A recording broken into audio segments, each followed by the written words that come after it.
Your mind can only hold 3 things at a time, and one of those is I'm hungry. How do you write a good scene? How do you write better scenes, right? What are the practical tools that help you to get better pages that people like more? And this is where a lot of people have prose advice that I don't think is very good prose advice. So these are sort of my 3 pillars of good prose. And this actually, I guess that this is really prose or verse or any kind of English language like a pro. But prose is what you call it when it's a novel, and this works for novel stuff. So this works for you. Phrase by phrase, lifts and drops, and deep senses. So phrase by phrase is just to be or not to be, right?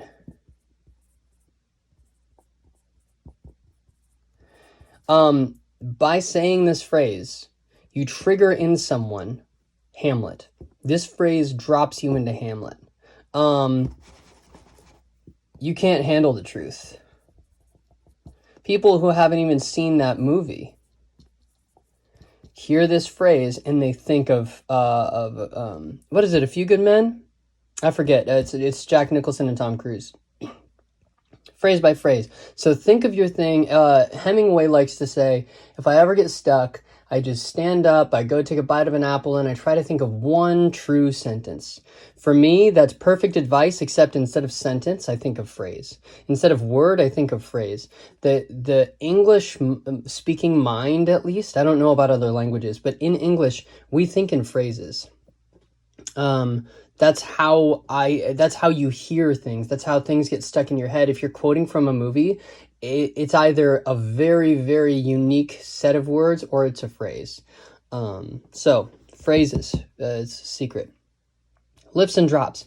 So this is a poetic term. So this is stressed syllables and unstressed syllables in iambic pentameter or Homeric verse or whatever. You've got lifts and you've got drops. So you can't handle the truth, right? It's this for a lift and this for a drop. And I will go through, and if I'm ever stuck, this is to make sure that you can say the thing, right? So if we go back to be or not to be, or not to be, this is 3 I ams, to be or not to be, lifts and drops. But you can take this through anything, for Frodo. Boom, bam, bam. Right? And so if you're stuck, start thinking about lifts and drops. There is this great poem by Robert Frost called A Span of Life or The Span of Life. And it's just 2 lines long and it goes like this. The old dog barks backward without getting up. I can remember when he was a pup. And this is a masterclass in lifts and drops because the first line is difficult to say fast and the second line is difficult to say slow. The old dog barked backward without getting up. I can remember when he was a pup. Right? Lifts and drops. Start thinking about this. And what I like to do is I like to take things that you've already written that you like. Don't worry about the stuff you don't like. Don't study the stuff you don't like, right? Study the stuff that you like so that you can do more of it. Your attention is where your energy goes. Lifts and drops on things that you love. I love Patrick Rothfuss, and so I might take a passage that I love in Slow Regard of Silent Things, and I might analyze the lifts and drops. I think I actually have. I can show you in my copy of my little Patrick Rothfuss corner. In my copy of Narrow Road, whole sections here. It's got to be her.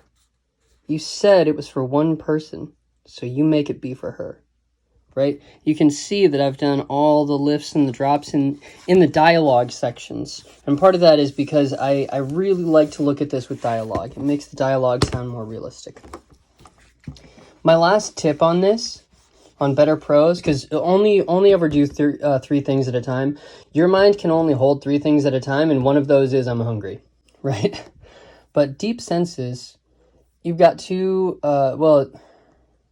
deep senses, I use 3 levels of senses. The cinematic senses are sight and sound. These are things that we all kind of share. A lot of action stories will stay in the cinematic senses. So if you want it to feel like it goes and things are happening really fast, stay in sight and sound. There are the close senses, and then there are the deep senses. And the difference between these both put you into the head of a character, but close is all about external stimuli, the same way that sight and sound are. Deep senses are actually not about external stimuli at all. Deep senses come from within you, and that's where they originate from.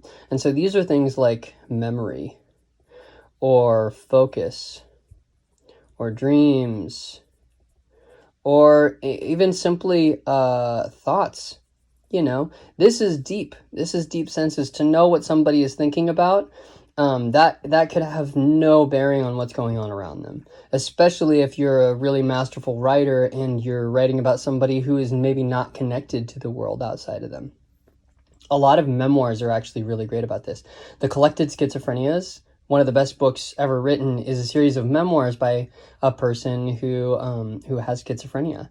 And that book taught me so much about close and deep senses.